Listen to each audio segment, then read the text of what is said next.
तो hello students, कैसे हैं आप सब लोग। उम्मीद करता हूँ सभी बढ़िया होंगे। तो आज है रही ऑप्टिक्स का लेक्चर नंबर 7। ठीक है। तो आज के लेक्चर में हम देखने वाले हैं रिफ्रैक्शन का एक बहुत ही इंपॉर्टेंट टॉपिक, जो कि एग्ज़ाम पॉइंट ऑफ व्यू से भी ज़रूरी है और ऐसे भी बहुत इंपॉर्टेंट टॉपिक है, जिसका नाम है टोटल इंटरनल रिफ्लेक्शन। ठीक है, टोटल इंटरनल रिफ्लेक्शन।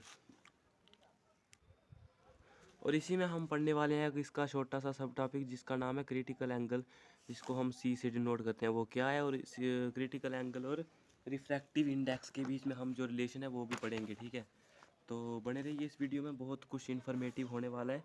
और मैं आपसे प्रॉमिस करता हूँ कि इस वीडियो के बाद आपका टोटल इंटरनल रिफ्लेक्शन में कोई डाउट नहीं रहेगा।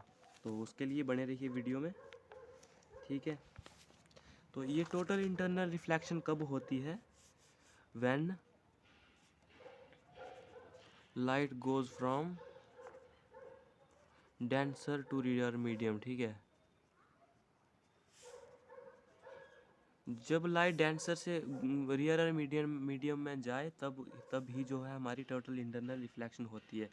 तो टोटल इंटरनल रिफ्लेक्शन होती क्या है, ये चीज़ क्या है? ठीक है, phenomena of coming back of light.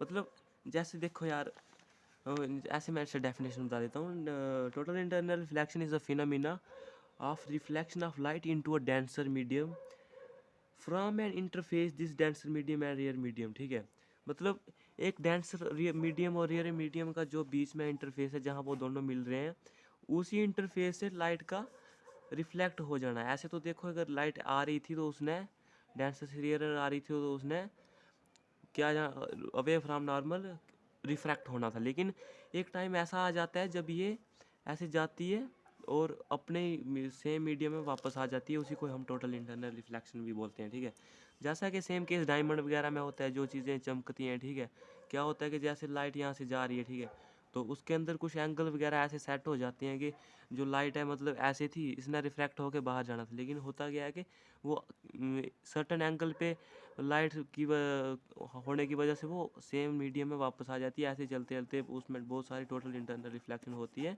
और उससे लाइट बहुत कम ही बाहर आ पाती है, तो टोटल इंटरनल रिफ्लेक्शन हो जाती है, जिसकी वजह से वो डायमंड है बहुत ज़्यादा शाइन करता है। तो ये था टोटल इंटरनल रिफ्लेक्शन का मोटा मोटा कंसेप्ट। अभी हम देखेंगे डायग्राम के बेस पे, रिफ्रैक्शन की डायग्राम के बेस पे कैसे होती है। ठीक है, टोटल इंटरनल रिफ्लेक्शन। देखिए गाइस, फॉर एग्जांपल ये होती कहाँ, डेंसर से रियरर की तरफ है। वो क्यों होती है वो भी मैं आपको बताऊंगा। रियरर से डेंसर की तरफ क्यों नहीं होती, सिर्फ डेंसर से रियरर की तरफ में क्यों होती है टोटल इंटरनल रिफ्लेक्शन, सब कुछ बताऊंगा। बस वीडियो में बने रहिए। तो देखिए गाइस, एक मीडियम ले लेते हैं। फॉर एग्जाम्पल ये रहा, ये ऊपर ला क्या है, रियरर मीडियम है। ठीक है, इसको रियरर मान लेते हैं और इसको डेंसर मीडियम मान लेते हैं। ठीक है, कोई पॉइंट ले लेते हैं लाइट का। ठीक है, इधर से लाइट जा रही है, पहले एक रे ऐसे गई। ठीक है, फॉर एग्जाम्पल सीधी नहीं बन रही है, चलो एक रे ऐसे की, तो इसने ये डेंसर से रियरर जा रही है, तो वो आपको केस मैंने बताए थे कि डेंसर से रियरर को जाए तो अपने रियल पास से दूर भागती है वो। ठीक है, तो टू अवे फ्रॉम नॉर्मल जाएगी तो समझ लो वो ऐसे जाएगी। ठीक है, वहीं अगर इसको ये क्या है, ये कौन सा एंगल है, इंसिडेंस एंगल। ठीक है, फॉर एग्जांपल ये आई है, इसको इस आई के एंगल को और ज़्यादा क्या करेंगे, हम बढ़ा देंगे। ठीक है, जैसे इसको और बढ़ाएंगे तो ये लाइट ऐसे जा रही, फिर और ज़्यादा बैंड हो जाएगी। ठीक है, नहीं और ज़्यादा बैंड हो जाएगी, वरना ऐसे होगी। ठीक है, फिर फर्दर हम इस एंगल को अगर और बढ़ाएंगे तो ये जब इसमें इसने ये इस मीडियम में वापस आ जाएगी। ठीक है, मतलब अभी ऊपर तो नहीं जाएगी, अबे फिर हम इसका रियल पास सोच लो ऐसे जाना था, तो रिफ्लेक्ट होके ये रिफ्रैक्ट होके ऐसे ही वापस आ गई। ठीक है, तो इसी फिनोमेना को हम क्या बोलते हैं, टोटल इंटरनल रिफ्लेक्शन। ऐसे ही होता है, मतलब सर्टन एंगल पे जब वो लाइट इंसिडेंट हो किसी इंटरफेस पे, तो वो सेम मीडियम में वापस आ जाती है और उसी को हम टोटल इंटरनल रिफ्लेक्शन बोलते हैं। ठीक है, तो जो एंगल उस समय देखो यार, यार चलो चलो चलो यार, गलत नहीं। देखो यार, ये आगे टोटल इंटरनल रिफ्लेक्शन से पहले एक केस आता है जब क्रिटिकल एंगल बनता है। ठीक है, ये था, इसने ऐसे जाना था, लेकिन आफ्टर रिफ्लेक्शन ये नॉर्मल रहा तो वो सीधा इंटरफेस पे ही चली जाती है। ठीक है, मतलब अभी रिफ्रैक्टेड रे और नॉर्मल रे के बीच में एंगल कितना है, 90 डिग्री। तो ठीक है, इस केस में जो इंसिडेंट रे नॉर्मल के साथ बनाती है उसी को क्रिटिकल एंगल बोलते हैं। और जब भी when the incident ray angle, angle of incidence ऐसे लिख लो आप, एंगल ऑफ इंसिडेंस जब ग्रेटर होता है सी से तो अब क्या हो जाती है, टोटल इंटरनल रिफ्लेक्शन हो जाती है। ठीक है, जब इस एंगल को हम और ज़्यादा बढ़ाएंगे तो इस ऐसे जाने के बजाय वो सेम मीडियम में वापस आ जाएगी। ठीक है, क्लियर हुआ क्रिटिकल एंगल क्या होता है। ठीक है, क्रिटिकल एंगल वो होता है कि जब आप मतलब क्रिटिकल एंगल तब बनता है, सबसे पहले तो क्रिटिकल एंगल बनता है इंसिडेंट रे और नॉर्मल के बीच में। ठीक है, ये कब बनता है, जब जो रिफ्लेक्टेड रे है वो नॉर्मल रे के साथ 90 डिग्री का एंगल बनाए, तो उस केस पे जो एंगल बनता है इंसिडेंस के साथ उसको क्रिटिकल एंगल बोलते हैं। ठीक है, इतनी समझ आई आपको। ठीक है, ये आगे अब टोटल इंटरनल रिफ्लेक्शन कब होती है, जब incident angle of incidence critical angle से बड़ा हो जाता है, तभी हमारा टोटल इंटरनल रिफ्लेक्शन का केस देखने को मिलता है। ठीक है, इतना समझ आ गया आपको। जो टोटल इंटरनल रिफ्लेक्शन की डेफिनेशन वगैरह है वो मैं आपको नोट्स प्रोवाइड करा दूंगा, आप उससे देख लेना। वैसे भी आप अगर अभी लिखनी है तो लिख लो, तो phenomena of coming back of light. एक मिनट यार, नोट से ही बता देता हूँ मैं आपको।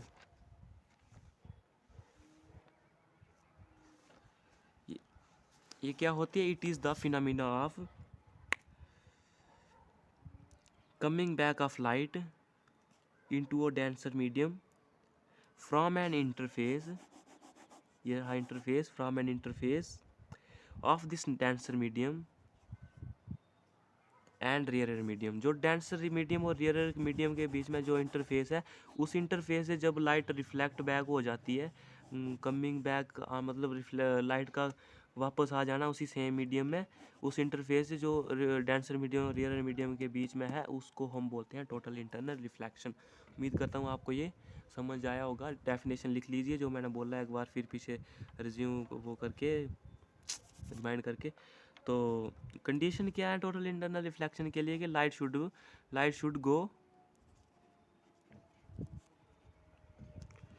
गो from denser to rare medium. ठीक है, ये एक कंडीशन है। दूसरी कंडीशन क्या है कि एंगल ऑफ इंसिडेंस बड़ा होना चाहिए क्रिटिकल एंगल से, तभी टोटल इंटरनल रिफ्लेक्शन हो पाएगी। ठीक है, ये आ गया।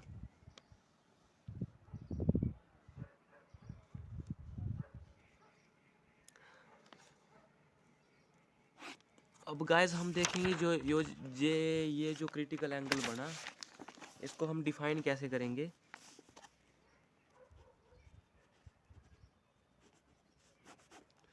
क्रिटिकल एंगल हम डिफाइन कैसे करेंगे,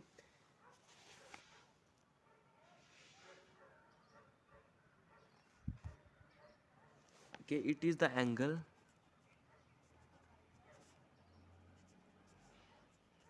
for a pair of media in contact as the angle of incidence in the denser medium corresponding to which angle of refraction in the rear medium is 90 degree. ठीक है, मतलब critical angle वो होता है दो mediums के contact में जब भी इंटरफेस रहता है, तो उसमें क्रिटिकल एंगल कब बनता है। पहली बात तो क्रिटिकल एंगल एक इंसिडेंस एंगल ऑफ इंसिडेंस होता है। ये तब बनता है जब भी दूसरे एंगल में एंगल ऑफ रिफ्रैक्शन जो है वो 90 डिग्री का बन रहा है, तभी क्रिटिकल एंगल बनता है। ठीक है, जब भी हम when the angle of incidence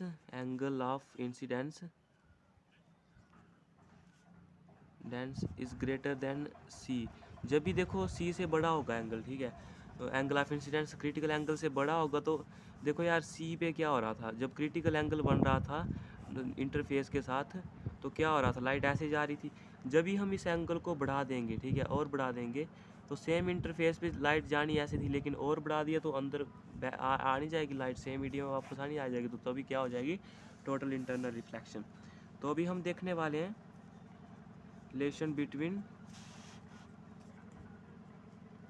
critical angle and refractive index. ठीक है, रिफ्रैक्टिव इंडेक्स और क्रिटिकल एंगल के बीच में हम क्या रिलेशन देखने वाले हैं, इसके बीच क्या रिलेशन बनेगा। देखो, जब एंगल ऑफ इंसिडेंस 90 डिग्री के बराबर होगा, ठीक है, सॉरी यार, एंगल ऑफ इंसिडेंस सी के बराबर होगा, तो एंगल ऑफ रिफ्रैक्शन किसके बराबर होगा, 90 डिग्री के बराबर में होगा। ठीक है, याद करो यार, जब एंगल ये जब क्रिटिकल एंगल बना था तो एंगल ऑफ रिफ्रैक्शन कितना 90 डिग्री का बना था। ठीक है, तो स्नेल्स लॉ क्या बोलता है कि ये फॉर एग्जांपल इसका मान लेते हैं हम μ2, इसका मान लेते हैं μ1।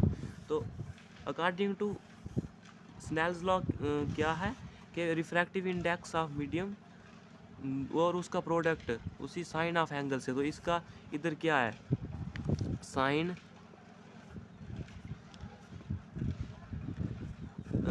आर है। ठीक है, साइन आर कितना है 90 is equal to μ2 into sine I कितना है, ये साइन सी। ठीक है, ये इतना समझ में आया, ये स्नेल्स लॉ से हमने किया। ठीक है, देखो अभी μ1 बटे μ2 करें अगर हम, तो ये किसके बराबर हो जाएगा, साइन सी अपॉन 90 डिग्री हो जाएगा। या ऐसे करें या फिर ऐसे करें, अगर μ2 का निकालना हो हमने, जो μ2 ये वाटर का, क्योंकि ईयर का तो ज़्यादातर पता ही होता है, इसलिए वाटर का अगर हमने निकालना हो तो μ2 बटे μ1 किसके बराबर हो जाएगा, वो हो जाएगा साइन 90 बटे साइन सी। ठीक है, इसके बराबर हो जाएगा। तो इससे हमें क्या मिला, साइन 90 की वैल्यू कितनी 1 होती है। तो ठीक है, μ2 ऐसे लिख सकते हैं, mu refractive index of medium second with respect to first, इसको हम ऐसे लिख सकते हैं, हमने रिलेटिव रिफ्रैक्टिव इंडेक्स में पीछे पढ़ा था। ठीक है, तो ये किसके बराबर हो जाएगा, साइन 90 की वैल्यू कितनी 1 और 1 अपॉन साइन सी। ये रिलेशन है कि किसके बीच में, क्रिटिकल एंगल और रिफ्रैक्टिव इंडेक्स के बीच में ये रिलेशन है। ठीक है,